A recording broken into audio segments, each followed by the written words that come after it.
So, we have studied about the great Indian desert and the island groups of India. In this video, we will study about the peninsular plateau of India, that is the next physical feature. Okay, the peninsular plateau. So, what is a plateau? एक plateau क्या होता है?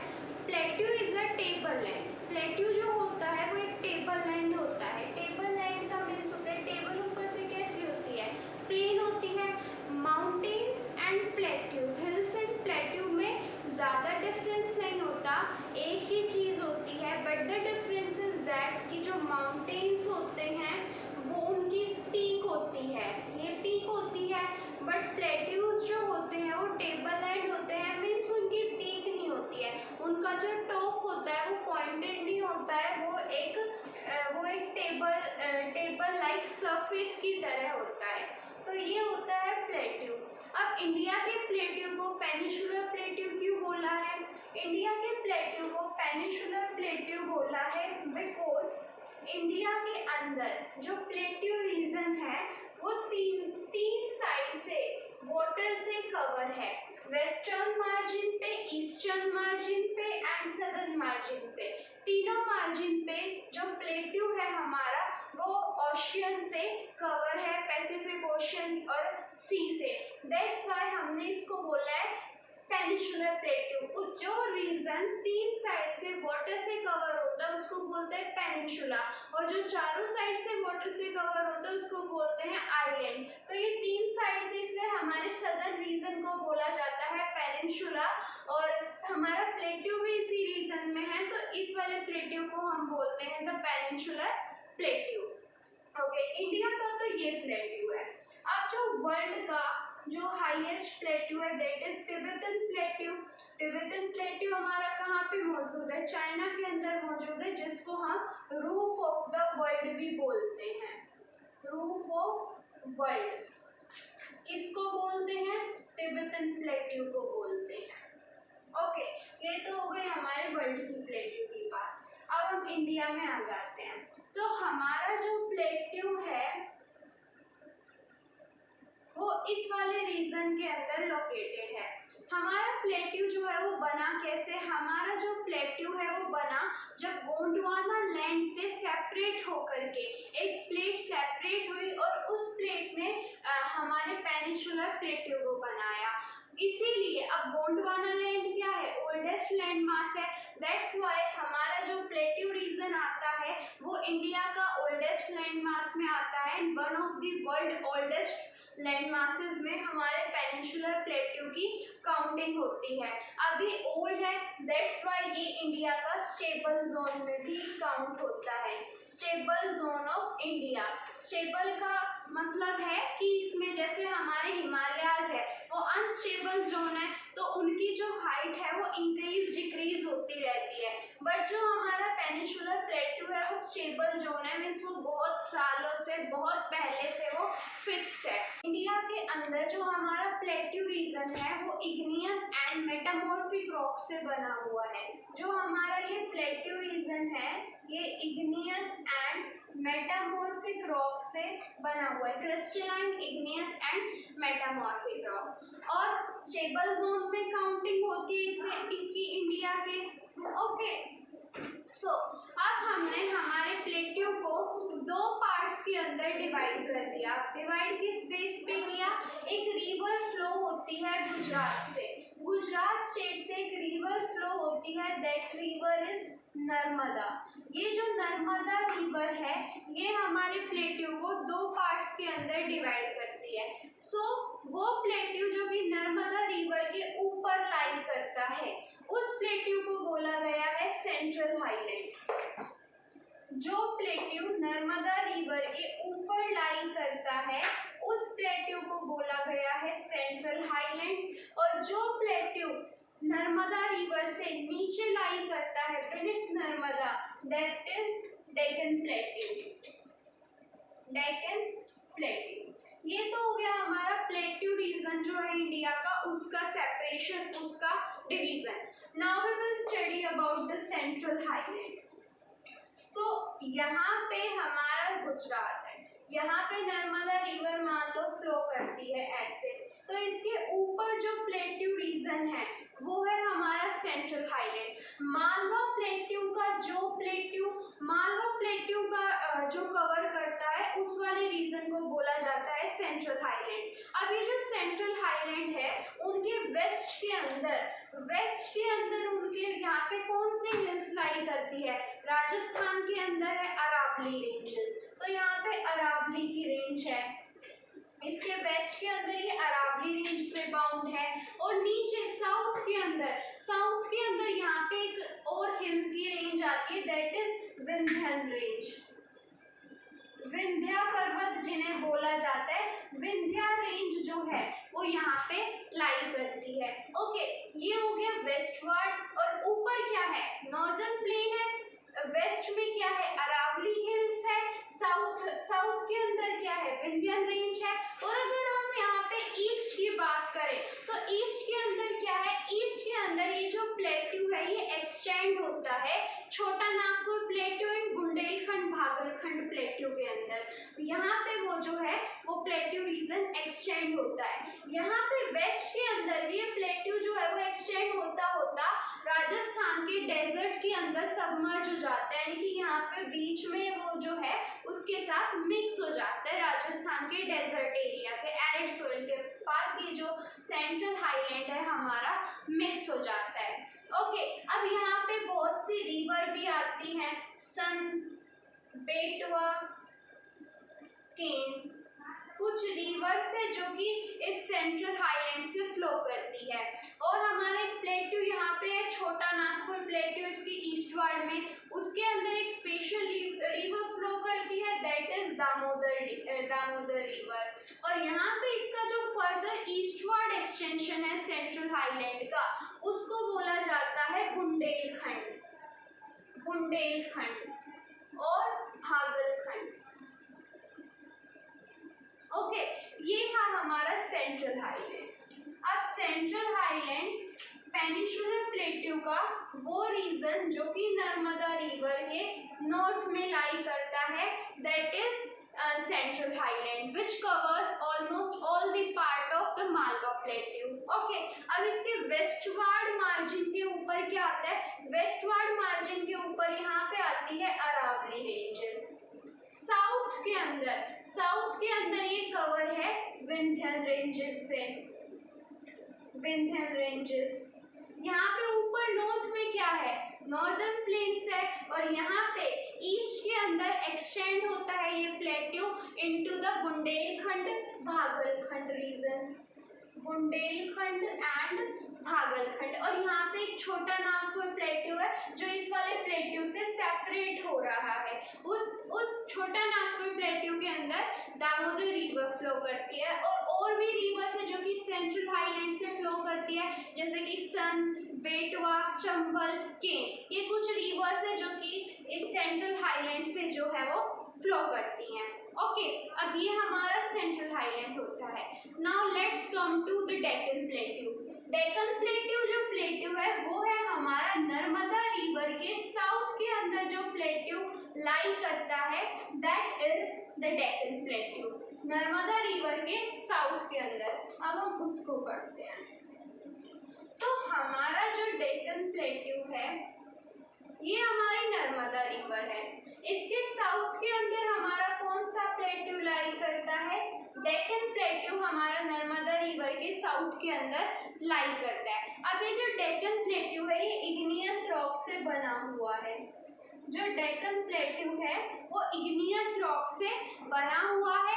और ये जो actual में ये जो वो बना है, यहाँ पे ब्लैक सोइल हमें बहुत मिलती है। ये जो डेक्कन प्लेट्यू है इसको ब्लैक सोइल रीजन बोला जाता है, ब्लैक सोइल। यहाँ पे सबसे ज्यादा हमें ये ब्लैक सोइल का ही बना हुआ है, तो डेक्कन प्लेट्यू के अंदर हमें ब्लैक सोइल सबसे ज्यादा मिलती है। वो क्यों? क्योंकि ये वाला जो प्लेट्यू बना है ये वोल्केनो के फटने से जो लावा आता है उससे हमारे डेक्कन प्लेट्यू की फॉर्मेशन हुई है। ओके, सो जो हमारा डेक्कन प्लेट्यू है उसका जो स्लोप है वो वेस्ट से ईस्ट की तरफ है, यानी कि ईस्टवर्ड है। दोनों प्लेट्यू का हमारा जो फ्लो है वो वेस्ट टू ईस्ट है। जो हमारा सेंट्रल हाईलैंड है वो भी नॉर्थ के अंदर वेस्ट के अंदर तो वो वाइडर है एंड ईस्ट के अंदर वो नैरो है। जो हमारा सेंट्रल हाईलैंड है उसका स्लोप कैसे है, south west to north east, south west to north east, इस तरह से है हमारा वो सेंट्रल हाईलैंड का स्लोप। और इसी तरीके से वेस्ट टू ईस्ट ही हमारे डेक्कन प्लेट्यू का स्लोप है। ओके, अब डेक्कन प्लेट्यू के यहाँ पे भी इसका जो है एक्सटेंशन मिलता है मेघालय के अंदर। मेघालय के अंदर भी हमें प्लेट्यू मिलता है, मेघालय के अंदर। उस प्लेट्यू का क्या नाम है, उस प्लेट्यू का नाम है कार्बी एंग्लोंग, कार्बी एंग्लोंग प्लेट्यू, कार्बी एंग्लोंग। इस वाले प्लेट्यू का जो एक्सटेंशन है वो मेघालय के अंदर भी है जिसका नाम है कार्बी एंग्लोंग, और साइड के अंदर हिल्स है, जंतिया हिल्स, महादेवा हिल्स, वो वाली हिल्स है इसके साइड के अंदर। तो ये था डेक्कन प्लेट्यू।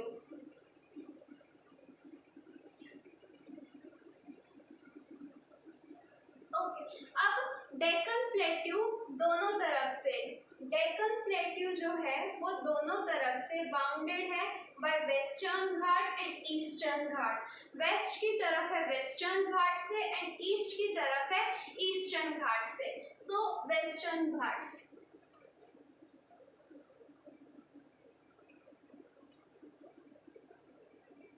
वेस्टर्न घाट्स जो है उनकी जो हाइट है वो ईस्टर्न घाट से ज़्यादा है। यहाँ पे जो रीजन है उसकी हाइट ईस्टर्न घाट से ज़्यादा है। इसकी हाइट मिलती है हमें 900 to 1600 मीटर। जैसे जैसे जो हमारे वेस्टर्न घाट है वो नॉर्थ से साउथ की तरफ आते जाते हैं, उनकी जो हाइट है वो बढ़ती जाती है।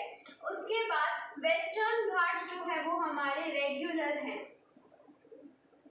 वेस्टर्न घाट जो है वो रेगुलर है हमारे। और वेस्टर्न घाट की जो हाईएस्ट पीक है वो है अनाई मोदी, अनाई मोदी, जिसकी हाइट है 2695 मीटर, 2695 मीटर। और जो सेकेंड हाईएस्ट पीक है वेस्टर्न घाट की दैट इज दोदा बेटा, दोदा बेटा, जिसकी हाइट है 2637 मीटर। सो ये थे वेस्टर्न घाट्स। वेस्टर्न घाट्स जो है वो हाई है, उनकी हाइट जो है वो ज़्यादा है, वो रेगुलर है, उनके बीच में डिसेक्शंस नहीं है, कोई भी इरेगुलरिटीज नहीं है। और यहाँ पे इनकी जो हाइट है वो 900 to 1600 मीटर मिलती है। इसकी जो हाईएस्ट पीक है दैट इज अनाई मोदी, जिसकी हाइट है 2695 मीटर। और जो नीचे जो है सेकंड नंबर पे दैट इज दोदा बेटा, जिसकी हाइट है 2637 मीटर। और जैसे जैसे वेस्टर्न घाट साउथ की तरफ आते हैं तो यहाँ पे इनकी जो हाइट है वो बढ़ती चली जाती है। Now come on eastern Ghats.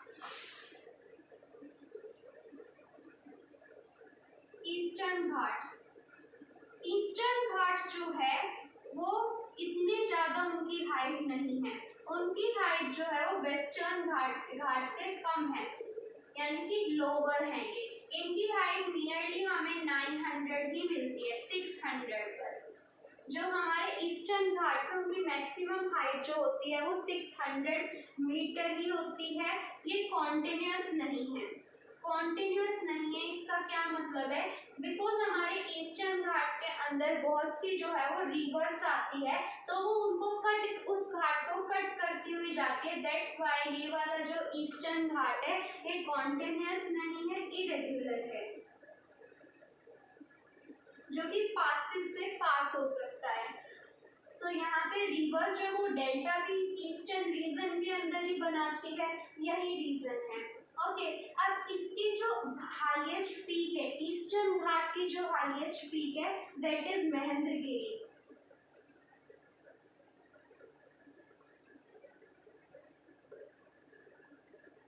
Mahendragiri, ये था हमारे वेस्टर्न घाट एंड ईस्टर्न घाट, जिन्होंने डेक्कन प्लेट्यू को वेस्ट की साइड एंड ईस्ट की साइड जो है वो कवर किया हुआ है। तो वेस्टर्न घाट जो है वो ईस्टर्न घाट से हाई होते हैं, वेस्टर्न घाट कॉन्टिन्यूस है, जो ईस्टर्न घाट से वो इरेग्युलर है, डिसकॉन्टिन्यूस है।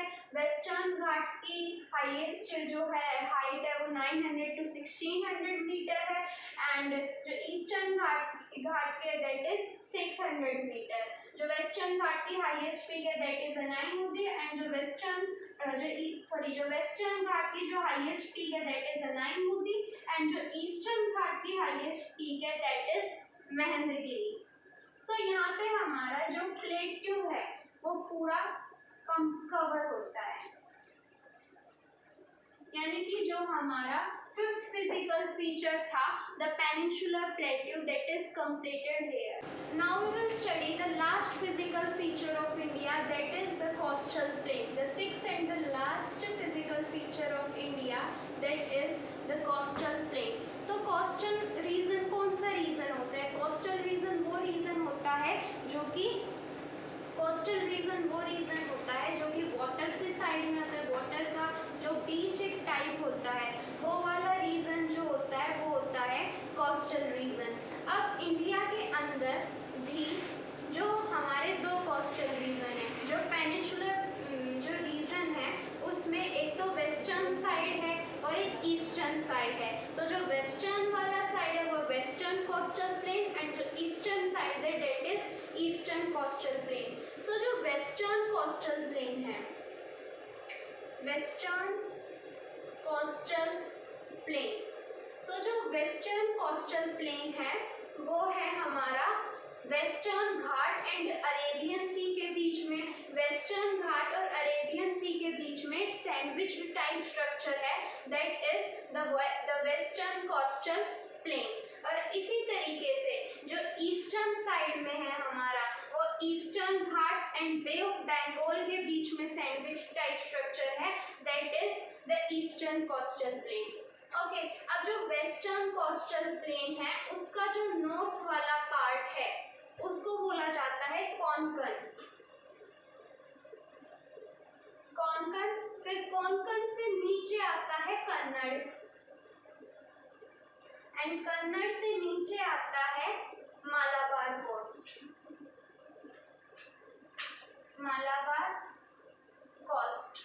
इसी तरीके से जो ईस्टर्न कोस्टल प्लेन है उसका जो नॉर्दर्न पार्ट है उसको बोला जाता है नॉर्दर्न सिरकार, और जो सदर्न वाला पार्ट है उसको बोला जाता है सदर्न कोरमेंडल।